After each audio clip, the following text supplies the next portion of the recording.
구더기가 싫죠. 구더기 안 생기게 아주 악착같이 막아야지. 아예 장을 먹지 말자. 장독을 없애버리자. 이러면 안 되지 않냐. 검찰개혁이 이루어지려면 구더기가 창궐했던 과거에 대한 철저한 반성으로부터 시작돼야 아니 여기 앉아있는 검사들이 수사하는 사람들인가요? 기가 막힌 일이 검찰의 잘못에 기인한 것이기 때문에 깊이 반성하고 아무런 진정성도 느껴지지 않았습니다. 검찰개혁의 이유와 목표는 슬그머니 사라지고 개혁에 따른 부작용만 강조되는 흐름도 보안 수사권 논란도 그중 하나입니다. 김학의 사건 같은 경우 경찰에서는 기소 의견으로 검사가 보안 수사 단계에서 최종 결론은 불기소 처분. 이재명 성남시장에 대한 성남FC 사건 경찰이 무혐의를 했어요. 그런데 검찰에 와가지고 직접수사권 인정되는 순간 검사의 수사권을 통제할 방법은 사실상 없어져. 검사들이 왜 자꾸 수사권을 가지려고 합니까? 진정으로 국민을 걱정하시고 인권을 보호하고 민주주의를 지키기 위해서라고 생각합니까? 기본적으로 특권과 이익을 존치시키고자 한 어느 나라나 검찰개혁의 과정을 거쳤습니다. 가장 극적인 사례가 영국입니다. 가장 완전한 형태로 수사와 기소가 분리된 체계를 새로운 제도의 설계자는 검사도 경찰도 아닌 주권자 시민들입니다. 이재명 대통령이 강조한 국민의 주권 의지가 검찰개혁도 이끌어야 할 것입니다. 안녕하십니까. 논설의 박용현입니다. 이재명 대통령이 11일 취임 100일 기자회견에서 검찰개혁을 둘러싼 논란을 아주 쉽게 정리했습니다. 제가 이런 얘기도 했어요. 구더기가 싫죠. 그 장독을 없애면 되겠냐. 장은 먹어야지. 구더기 안 생기게 아주 악착같이 막아야지. 아예 장을 먹지 말자. 장독을 없애버리자. 이러면 안 되지 않냐. 라는 게 제 생각입니다. 여기에서 구더기는 수사 기소권을 독점하며 정치적으로 사건을 만들거나 키우거나 덮어버렸던 정치검찰을, 그리고 장독은 형사사법 시스템 자체를 가리키는 말일 것입니다. 그럼 그걸 더 구체적으로 수사가 부실하게 되지 않도록 엉뚱한 사람한테 죄를 뒤집어 씌우는 것도 나쁜 짓이지만 죄를 지은 사람이 처벌받지 않고 큰소리 떵떵 치게 방치하는 것도 그것도 또 문제예요. 그 문제를 동시에 해결하려면 아주 치밀한 장치가 필요하다. 아주 세밀한 검토, 논쟁, 그다음에 장치들. 이거는 감정을 완전히 배제하고 아주 논리적으로 치밀하게 전문적으로 검토하자. 검찰청을 기소를 담당하는 공소청과 수사를 담당하는 중대범죄수사청으로 나누고 중수청은 행정안전부 산하에 배치하는 정부조직법 개정이 1단계 개혁이라면 공소청, 중대범죄수사청 설치는 세부 개편안 마련을 위한 준비 기간을 고려하여 법률안 공포일로부터 1년 후에 개정된 법이 시행되기까지 1년의 유예기간 동안 새로운 시스템이 제대로 작동할 수 있도록 관련 법을 다듬는 2단계 개혁이 이어집니다. 더욱 구체적이고 치열한 논쟁이 필요한 과정입니다. 이때도 핵심 목표는 구더기가 생기지 않도록 하는 것입니다. 과잉수사나 부실수사를 막을 장치를 통해 장독을 지키되 정치검찰이 발 디딜 틈을 없애야 합니다. 그게 이루어지지 않는다면 길 잃은 개혁이 될 뿐입니다. 그런 검찰개혁이 이루어지려면 구더기가 창궐했던 과거에 대한 철저한 반성으로부터 시작돼야 합니다. 그러나 과거 윤석열 검찰이 정치수사를 벌였던 사건들이 잇따라 무죄로 판명나도 또 황제조사로 무혐의 처분했던 김건희 씨가 피의자에 대해 혐의 없음 결정을 특검 수사로 단박에 구속돼도, 심지어 건진법사 수사의 핵심 증거인 관봉권 띠지가 증발해버리는 최악의 사태가 벌어져도 검찰은 반성의 기색도 보이지 않습니다. 아니 여기 앉아있는 검사들이 수사하는 사람들인가요? 기가 막힌 일이 이런 얘기를 어떻게 여기서 할 수가 있죠? 이 사람들은 증거인멸한 겁니다. 검사들 어떻게 합니까? 우리 국민들 휴대폰 잃어버려도 증거인멸자로 구속시키죠. 이분들은 지금 형사 책임을 당장 물어야 되는 사람들이에요. 노만석 검찰총장 직무대행은 반성이라는 단어를 입에 올렸지만 아무런 진정성도 느껴지지 않았습니다. 헌법에 명시되어 있는 검찰이 법률에 의해서 지금 개명당할 위기에 놓였습니다. 하지만 이 모든 것이 우리 검찰의 잘못에 기인한 것이기 때문에 저희들 그 점에 대해서는 깊이 반성하고 있습니다. 들끓는 여론에 따른 검찰개혁을 개명 정도로 치부하고 있습니다. 수사 기소권의 분리를 부정하는 듯도 담고 있습니다. 게다가 검찰이 헌법에 명시되어 있다고 사실을 호도하기까지 했습니다. 이젠 검찰을 아예 헌법기관으로 격상시키는 언어 도단까지 벌어집니다. 검찰총장이 헌법에 명시되어 있기 때문에 검찰청은 넓은 의미의 헌법기구라고 볼 수 있고, 그렇다면 사실상 공소청, 이 법률에 의해서 헌법을 개정하는 꼴이 되는데 이거 위헌 아닙니까? 여러 가지 견해가 있는 것으로 알고 있습니다. 검찰이 헌법기관이냐라는 질문에 대해서 답을 주시는 게 좋을 것 같습니다. 네, 헌법기관은 아닌 것으로 생각합니다. 헌법기관은 헌법의 조직 구성과 권한, 의무가 규정되어 있는 국회, 대통령, 행정부, 법원, 감사원, 헌법재판소, 중앙선거관리위원회 등을 일컫습니다. 행정각부의 설치 조직과 직무 범위는 법률로 정하도록 규정돼 있습니다. 검찰은 그 행정부 소속 법무부의 외청에 불과합니다. 헌법에 검찰총장이 등장하는 것은 제89조에 검찰총장, 합동참모의장, 각군참모총장, 국립대학교 총장, 대사, 기타 법률이 정한 공무원과 국영기업체 관리자의 임명 때 국무회의 심의를 거치도록 한 조항뿐입니다. 검찰총장이란 이름이 등장한다고 검찰이 헌법기관이라고 한다면 합참, 국립대, 대사관도 헌법기관이라고 해야 할 판입니다.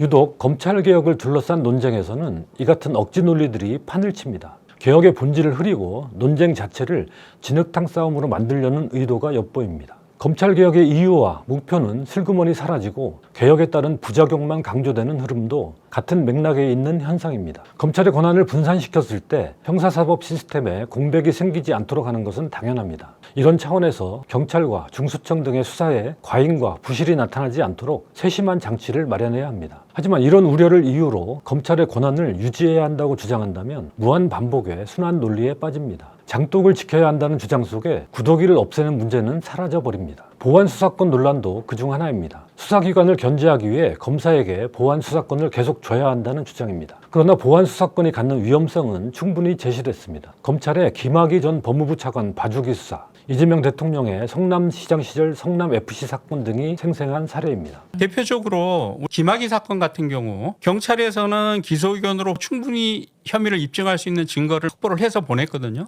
검사가 보안 수사 단계에서 등장인물의 얼굴을 우리가 알아볼 수가 없다. 또 하나는 김학의를 고소했던 그 피해 여성들을 계속 불러댑니다. 이미 경찰에서 충분히 조사가 됐지만 계속해서 물어봅니다. 물어볼 때마다 사실 같은 사안을 설명해도 설명이 조금씩 달라지거든요. 최종 내린 결론은 뭐냐 하면은 피해자들의 진술이 계속 바뀌기 때문에 믿을 수가 없다. 그래서 최종 결론은 불기소 처분입니다. 이재명 성남시장에 대한 성남FC 사건 경찰이 무혐의를 했어요. 그런데 검찰에 와가지고 이창수 성남지청장 등등이 보안 수사를 마구잡이로 막 해가지고 기소를 했습니다. 정치적 기소뿐만이 아니라 민생이나 뭐 국민들에 대한 잘못된 수사를 할 가능성이 오히려 검사는 기소권을 가지고 있기 때문에 훨씬 더 크다. 이름이 보안수사권일 뿐이지 마음먹기에 따라서는 무한히 확장될 수 있는 수사권인 것입니다. 법에는 동일성을 해치지 않는 범위 내에서 보안수사를 하도록 규정돼 있지만 동일성의 개념은 여전히 모호합니다.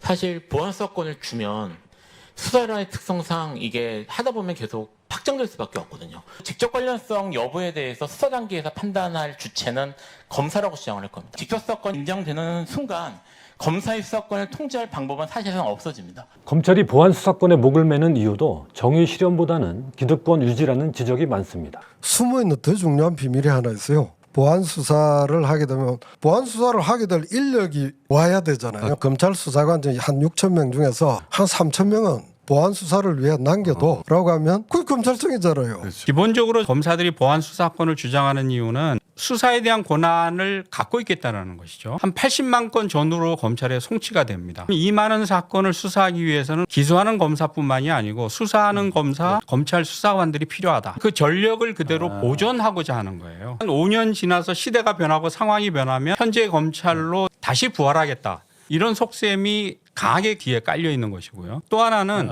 검사 출신 변호사들이 활동할 수 있는 여지를 남겨둬야 되는 거거든요. 밥그릇. 맞습니다. 검사가 기소할지 보안 수사를 요구할지 이것만 가지고는 전직 검사 출신 변호사들의 돈벌이가 되지를 않습니다. 검사 출신 변호사들의 정관 예우는 단지 경제적 기득권 문제에 그치지 않습니다. 사건을 비틀어 결국 형사정의의 왜곡을 낳고 누군가는 억울한 처지로 몰리게 됩니다.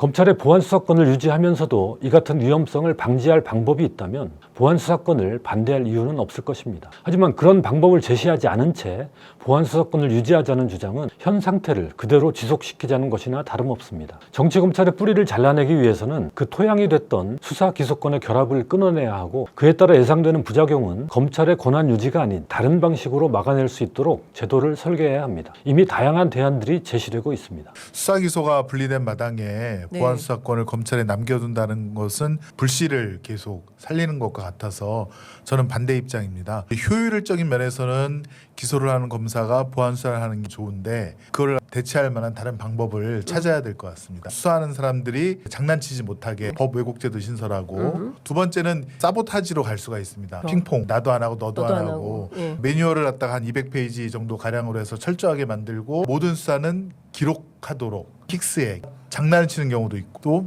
침대 축구하는 경우도 있고 그런 경우에는 나중에 따져서 징계 처리를 갖다 할 수 있도록 경찰이나 중수청의 수사 결과에 이의가 제기될 경우 검사가 이를 검토해 보완 수사가 필요하면 요구하고 수사기관이 이를 태만히 할 때는 징계 청구 등 견제할 장치를 더욱 강화하는 방안도 있습니다. 이의 신청에 대한 주요 기능을 공소청, 검사들에게 지금처럼 부여해서 직접 수사는 못하지만 상당한 힘을 검찰이 가져가는 것으로 도주되겠다. 실제로 지금 민생 범죄들은 경찰이 거의 대부분 수사하고 있어요. 99%. 그러니까 검사들이 직접 수사하는 건 1% 정도 되고 경찰에서 거의 다 하고 있고 검찰에 와서 보완 수사 요구하는 것도 한 9% 정도 돼서 경찰에 내려가서 제대로 처리가 되고 있어요. 민생과 관련한 사회적 약자와 관련한 이런 사건들을 이제 많이 예를 드시는데 그런 것은 보완 수사 요구를 통해서 수사기관에서 충분히 할 수 있다. 다만 그것을 검사가 제대로 통제할 수 있게 하는 그런 시스템이 지금 이제 대통령께서 말씀하신 문제점을 개선하는, 없애는 그런 방식이 되겠죠. 무엇보다 수사기관과 검사가 수사 과정에서 서로 협력하는 관계를 제대로 맺도록 제도를 정비할 필요가 있습니다. 어느 한쪽이 일방적 우위에 서는 상하 관계는 상호 견제를 어렵게 하고 반목만 일으킵니다. 선진 외국의 형사사법 시스템은 모두 상호 협력과 견제를 바탕으로 하고 있습니다. 제도 설계할 때 경찰이 혹은 중대범죄수사청이 특정 사건을 수사할 때 수사 초기부터 관할 공소청의 검사와 협력 관계를 가져갑니다. 해외에서도 주요 사건들은 그렇게 다 하거든요. 수사 초기에 이런 중대한 사건이 발생했다. 수사 방향을 어떻게 가져갔으면 좋겠냐를 검사와 상의합니다. 사전에 지금도 마찬가지인데 중요한 사건의 영장 청구 사전에 수사기관이 경찰이 검사한테 다 들고 가서 협의합니다. 그러니까 사전에 다 조율을 합니다. 그게 현재도 그렇게 되고 있는 거고 현재 지금 하고 있어요. 그렇게. 외국에서도 다 그렇게 하고 외국도 그렇게 하고 있고 우리도 중요한 사건은 경찰이 다 그렇게 합니다. 그러니까 앞으로도 수사라는 것이 그렇게 실질적으로 검사와 수사기관이 협력관계, 긴밀한 협력관계를 가지고 조율을 해나갈 수 있죠. 미국의 실무를 예를 보더라도 지금 형소법상 상호 협력 관계로 규정되어 있습니다. 그 우려하시는 공소시효 임박, 핀퐁, 구속기간 만료 사안 같은 경우에는 경찰의 상호 협력 관계에서 참관 등의 형식으로 원만하게 작성될 수가 있습니다. 기본적으로 갈등 관계와 이런 관계들이 아니고 수사지도 현재 상호 협력 관계를 전제로 하는 것이 대륙법계의 그 일반적인 실무이고 실제 그렇습니다. 하나 더 붙여 말씀드리면 검사들이 왜 자꾸 수사권을 가지려고 합니까? 진정으로 국민을 걱정하시고 인권을 보호하고 민주주의를 지키기 위해서라고 생각합니까? 그렇지 않다고 봅니다. 기본적으로 특권과 이익을 존치시키고자 하는 것입니다. 검사든 경찰관이든 중수청 수사관이든 법을 집행하고 사회의 안전을 지킨다는 사명에 충실하다면 상호 협력하고 견제하는 시스템을 거부할 이유가 없습니다. 구더기를 퇴치하고 장독을 지키는 진정한 방안은 이것입니다. 자신이 상대방보다 우위에 서겠노라고 고집하는 것은 공공선보다 이기적 욕구를 앞세운다는 사실을 증명할 뿐입니다. 장독을 깨는 행위입니다.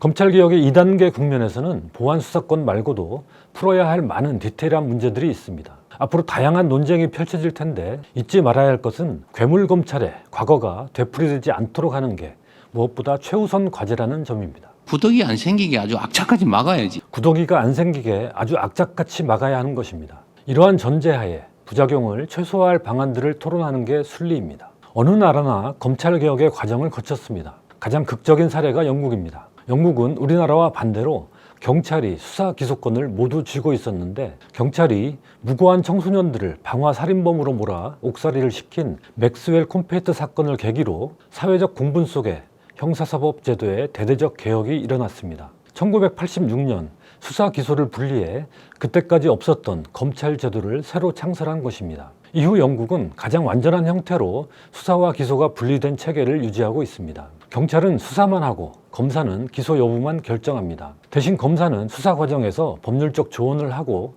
보완 수사도 요구할 수 있습니다. 또 수사 기소를 분리하는 데 그치지 않고 검찰과 경찰을 각각 감시하는 별도의 기구도 창설해 각자의 권한을 남용하지 못하도록 이중의 견제 장치도 마련했습니다. 초기에는 당연히 권한을 빼앗긴 경찰의 반발이 컸습니다. 하지만 지속적으로 제도를 보완하면서 수사 기소는 더 확실히 분리화돼 경찰과 검찰의 협력 관계를 강화시켜 나가고 있습니다. 이런 영국이 범죄 대응에 어려움을 겪는다는 이야기는 들어보지 못했습니다. 형사사법제도는 불변의 것이 아닙니다. 모두 사람이 만들어낸 것입니다. 모든 나라에서 시대적 요구에 따라 끊임없이 변화해왔고 지금도 변화하고 있습니다. 우리나라는 일제시대에 이식된 근대 형사사법제도를 큰 틀의 변화 없이 지금까지 유지해왔습니다. 정부 수립 이후 78년 만에야 제대로 된 개혁의 순간을 맞고 있습니다. 새로운 제도의 설계자는 검사도 경찰도 아닌 주권자 시민들입니다. 이재명 대통령이 강조한 국민의 주권 의지가 검찰 개혁도 이끌어야 할 것입니다.